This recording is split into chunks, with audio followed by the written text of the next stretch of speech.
John Yep. Klingberg on the Oilers blue line. Does Yep. that front office view John Klingberg as legitimately improving their team, or is he just filling a hole? I think it's well, first of all, they don't know. I think this is, I mean, obviously it's a zero asset risk. I mean, Klingberg is not costing you anything other than the contract. And probably what you're sort of winking at, if I'm getting the right vibes here, is are they done? And I think that they're not going to make that decision until they see how Klingberg plays.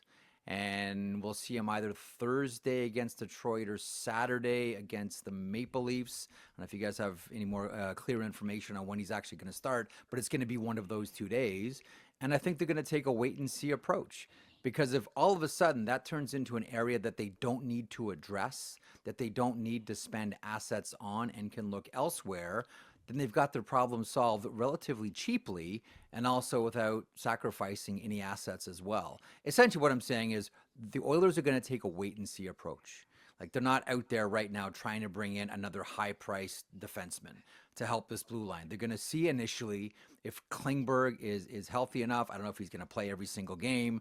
They're going to play him, rest him, play him, rest him. We're not sure, but they're going to give this guy a chance and see if he can be one of those final pieces on the back end that they've been coveting for so long now.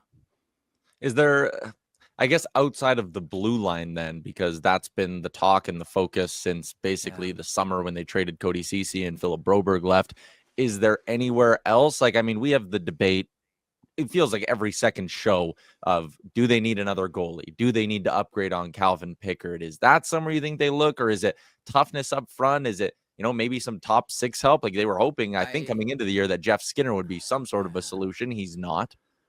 I think well, I mean, Skinner's in a tough spot, right? Because he's in that rotation now. I mean, Leon likes playing with Paul Colson, and Leon likes it. Leon's gonna get it. So that's a tough one. That's a tough one for Jeff Skinner, and now he's caught in that combination with Kasperi Kapanen and Corey Perry. Perry, I can see them towards the end of the season, managing his games, and does he have to play every single game and make sure the old guy's ready for the playoffs? And Skinner is kind of like trapped in that spot where you say to yourself, okay, where's the fit? And I get it. Like, listen, 97 comes back against Seattle, like someone's going out, and it's going to be Jeff Skinner, but he's coming off a game where he scored against his old team, and it's a real tough spot if you're Jeff Skinner, because just by way of fit, there doesn't seem to be one at all with this Oilers team. The toughness issue is an interesting one. I have often wondered about that one. Tough hockey players are a premium commodity. Tyler, you and I have spoken about Trent Frederick before. I mean, that's a really interesting name. And I think if Boston, and I still can't see Boston throwing in the towel on the season. And I know he's an unrestricted free agent at the end of this season here, but Trent Frederick or someone like him, and I know that those guys don't exist en masse, but Trent Frederick or someone like him, I can see raising the eyebrow of Stan Bowman and the Oilers management for sure. Yeah, that'd be interesting. There's a bunch The of only, the guys. only, the only thing I'd want is more face-off wins, right? If you want Yeah. Trent Frederick, you like all those other things, but man, win some draws. Give me some draws. I think what they could do though is just play him next to Henrique, and Henrique takes the draws. Henrique goes on the wing. Frederick in the center, maybe. I don't know. I would like to see them. Just have Adam Henrique play the old Yannick Perreault, dot and dash. Right, Yes. take the face off and get to the bench. That's what they did with Derek Ryan for basically a whole season. Yeah. Take the face-offs and skate to the bench. Hockey history is littered with the face-off specialists. Absolutely.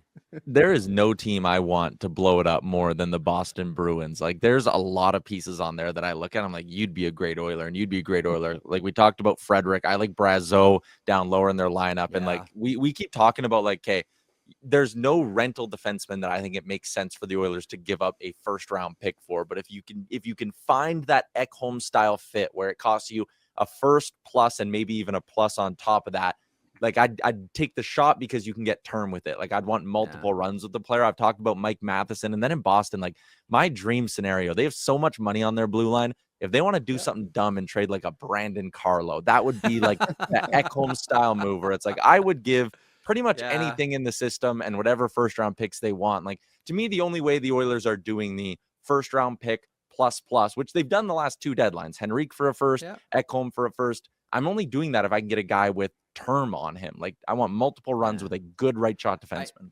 I don't think that Boston wants to do anything until they see what they can do with a healthy Hampus Lindholm. Like, to me, that guy is such a, and I don't want to say he's a secret weapon because everybody knows how good Hampus Lindholm is, but this team, again, there are just some players where you're profoundly different with or without them. And Boston's a really different team without Hampus Lindholm in the lineup. Like, you can walk on that tightrope for 2 minutes, but you can't walk on that tightrope for 2 weeks without falling off. And we saw that with the Boston Bruins. Lindholm goes down. They were okay for a little while, and then there was just too much turbulence on the flight, and it was like, okay, we really need Hampus Lindholm back. I don't think Boston makes up their mind about this season until, listen, I mean, if they go into a complete swoon and a double hat trick by the Sabres does not look good on them. But I think they wait to see what they can do with a healthy Hampus Lindholm over a stretch before they make their minds up on the season.